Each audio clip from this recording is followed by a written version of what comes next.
오늘 보실 하나님 말씀은 고린도전서 11장 30절부터 34절입니다. 고린도전서 11장 30절부터 34절 보겠습니다. 그러므로 너희 중에 약한 자와 병든 자가 많고 잠자는 자도 적지 아니하니 우리가 우리를 살폈으면 판단을 받지 아니하려니와 우리가 판단을 받는 것은 주께 징계를 받는 것이니 이는 우리로 세상과 함께 정죄함을 받지 않게 하려 하심이라.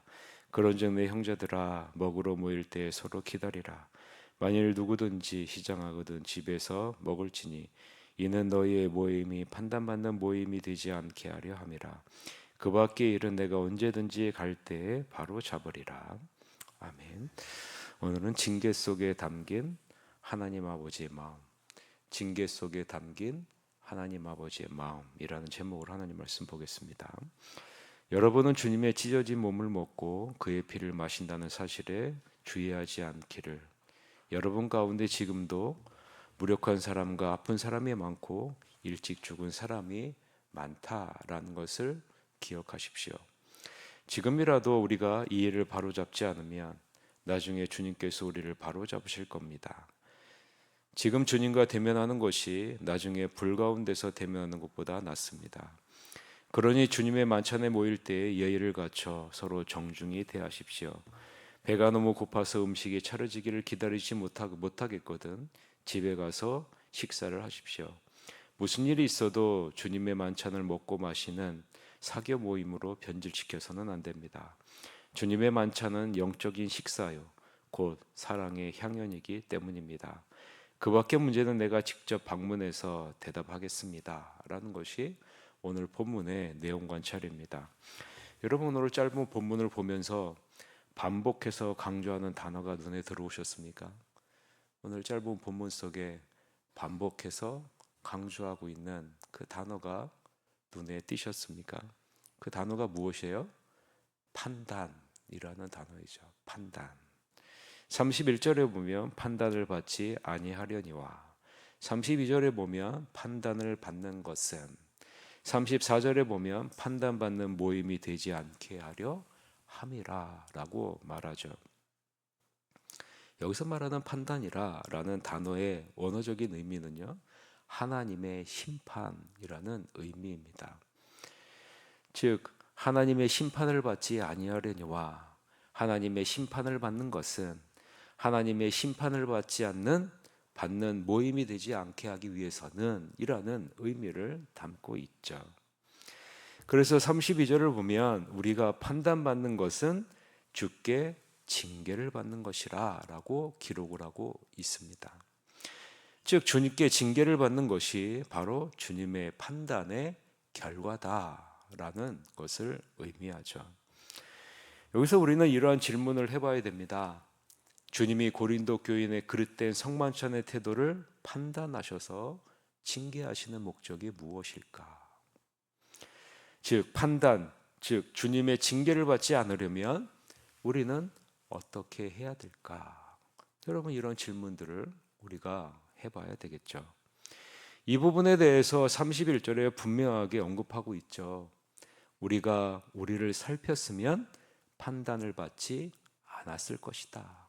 우리가 우리를 살폈으면 판단, 즉 하나님의 징계를 받지 않았을 것이다. 여기서 살피다라는 단어의 의미는요, 분별하다라는 의미의 단어입니다. 분별했으면, 무엇을 분별하라는 말입니까?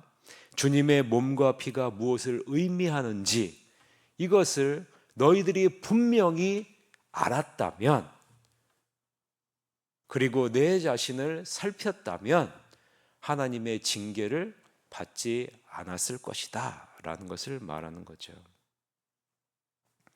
우리가 주님의 몸과 피가 무엇을 의미하는지 분명히 이해하고 거룩한 성만찬에 참여하기 위해 나 자신의 죄를 먼저 돌아보고 판단하고 성찰하는 행위를 했다면 이것이 살핀다라는 말의 의미입니다. 그리스도인에게는 이러한 자기 성찰의 과정이 필요하다라는 거예요. 나 자신을 돌아보는 자기 성찰이 필요하다. 특별히 성찬에 참여하기 전에 이러한 자기 성찰이 반드시 필요하다. 그리고 성만찬에 참여해야 된다라고 바울이 강조하고 있는 겁니다. 모든 그리스도인들이 성찬의 의미를 바로 깨닫고 엄숙한 마음으로 그리스도의 몸과 피에 참여해야 된다라는 거죠. 그렇지 않으면 고린도 교인과 같이 자기 만족을 앞세워 망령되게 성만찬에 참여하게 되므로 하나님의 괴를 업신여기고 그리스도의 몸과 피를 범하는 죄를 짓게 된다라는 겁니다. 그래서 30절 31절에 다음과 같이 말하죠. 다 같이 한번 읽읍시다. 그러므로 너희 중에 약한 자와 병든 자가 많고 잠자는 자도 적지 아니하니 우리가 우리를 살폈으면 판단을 받지 아니하려니와 라고 말하는 거죠. 너희 중에 약한 자와 병든 자가 많고 잠자는 자도 적지 않은 이유가 뭐냐? 너희가 너희 자신을 살피지 않고 주의 성찬에 참여했기 때문이다 라고 지금 말하고 있는 겁니다. 하나님의 교회 공동체를 업신여기고 그리스도의 몸을 업신여긴 결과가 바로 그것이다 라고 말씀해주고 있는 거죠. 우리가 우리의 죄를 위해 찢으신 주님의 몸과 피를 어떻게 대하고 있는가, 이것을 중요하게 보신다, 이것을 지금 말하고 있는 겁니다. 주님의 찢기신 몸과 흘리신 피의 의미를 제대로 파악하고 참여해 그의 몸과 피에 감사하여 우리도 주님과 같이 자기 희생적인 삶을 살아가고 있는가? 여러분, 이것이 중요하다는 겁니다. 단지 먹고 마시는 것이 아니라 주님이 우리를 위해서 찢으신 그 몸, 우리를 위해 흘리신 그 피가 의미하는 것이 무엇인지, 예수님의 죽음이 이타적이고 속죄적인 성격을 띠고 있음을 우리가 온전히 올바로 이해하고 나 자신의 삶에서도 이것을 본받고 어떻게 행할지를 날마다 살피는 자기 성찰이 우리 안에 있지 않으면 우리는 예수님이 흘리신 피와 그 찢어진 몸을 속되게 할 수 있다는 겁니다. 이러한 성도의 자기 성찰을 하나님이 눈여겨보시고 성찬에 참여하는 우리와 자세와 그 마음을 보신다라는 거죠. 교회 공동체에서 가장 중요한 것이 무엇입니까? 바로 주님의 십자가의 죽으심이라는 거죠. 주님의 몸과 피의 의미를 깨닫고 우리가 주님과 같이 자기 희생적인 삶을 살고 복음을 전파한다면 우리 교회 공동체는 날마다 생명의 능력과 축복을 받게 된다는 거죠. 반면에 그렇지 않으면 어떻게 됩니까? 교회 공동체는 약해질 수밖에 없고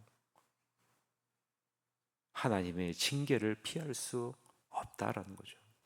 그래서 여러분, 성찬식이 굉장히 중요한 겁니다. 우리가 그리스도의 죽음을 통해 어떤 존재가 되는지를 깨닫게 되고 우리가 이 땅에서 어떤 삶을 살아야 되는지, 우리가 나 잘 먹고 잘 살기 위해서 사는 존재가 아니라 그리스도께 생명을 받은 자로 그 생명을 전하는 증인의 삶을 살아야 한다라는 사실을 깨닫게 되는 것이 이 성찬식의 의미이기 때문입니다. 반면에 고린도 교회처럼 죄의 만찬을 더럽히고 오용하게 되면 어떻게 된다는 겁니까? 30절에 나오는 것처럼 주의 징계로 약한 자와 병든 자와 잠자는 자가 많아지게 된다라고 말씀해주고 있는 겁니다. 그래서 우리는 날마다 내 자신을 돌아봐야 됩니다. 나의 말과 행동이 주님이 걸어가신 자기 희생적인 모습을 드러내고 있을까? 나의 죄와 잘못, 태도와 동기, 나의 연약함을 날마다 돌아보고 성령의 도우심을 구하는 자기 성찰의 삶을 살아내야 된다는 거죠. 그럴 때 어떻게 됩니까? 미쁘시고 의로우신 하나님은 우리의 죄를 용서하시고 선하신 손길로 인도해 주신다는 거죠. 요한일서 1장 8절부터 10절에 그 내용이 나오죠. 들어보세요. 만일 우리가 죄가 없다고 말하면 스스로 속이고 또 진리가 우리 속에 있지 아니할 것이요, 만일 우리가 우리의 죄를 자백하면 그는 미쁘시고 의로우사 우리의 죄를 사하시며 우리를 모든 불의에서 깨끗하게 하실 것이요, 만일 우리가 범죄하지 아니하였다 하면 하나님을 거짓말하는 이로 만드는 것이니 또한 그의 말씀이 우리 속에 있지 아니하니라 라고 말하는 거죠. 여러분, 우리는 끊임없이 우리가 어떤 존재인지를 자기 성찰의 과정을 통해서 깨달아야 되고, 예수 그리스도의 이타적이고 속죄적인 그 십자가의 그 죽으심이 나에게 어떠한 은혜를 가져다 주었는지를 깨닫고 나아가야 된다는 거죠. 그래서 여러분, 우리가 어떤 삶을 살아야 되는지, 이 세상은 다 자기의 만족과 유익을 위해서 살아가죠. 그러나 여러분, 하나님의 자녀는 아니라라는 거예요. 우리는 예수 그리스도를 닮은 그리스도인 아니겠습니까?